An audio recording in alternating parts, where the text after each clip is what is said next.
Morning guys! Today is Sunday. Pasensya na sa mukha ko. Ako ay nag-skincare kaya medyo oily ating face. Kakalagay ko lang ng ampule. Anyways, may papakita ko sa inyo. May nakuha si Adrian sa dumpster kanina. So, inuwi niya dito sa bahay. Tapos nilinis niya, sinanitize niya. Pakita ko sa inyo. Guys, look at this. Nakakuha siya ng bookshelf. Bookshelf dun sa dumpster.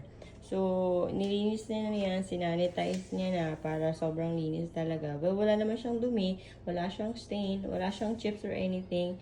Mukha siyang bago, pero ewan ko bakit nila nilagay sa basurahan. But anyways, malinis na yan. Ang balak namin, lagyan namin ng decorations or plants or healthy snacks for Matthew para pwede siyang kumuha dyan ng anything na gusto niya.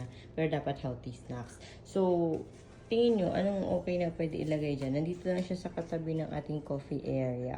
Ayan. Ayan, sa breakfast area natin. Anong lalagay natin dyan?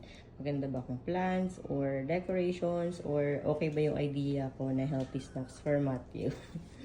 Ayan lang guys. Look at that.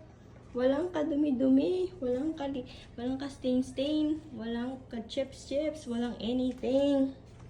Diba? Ang cute. Oo, nagtatapon lang dito sila ng mga gamit nila. Kinukuha lang namin.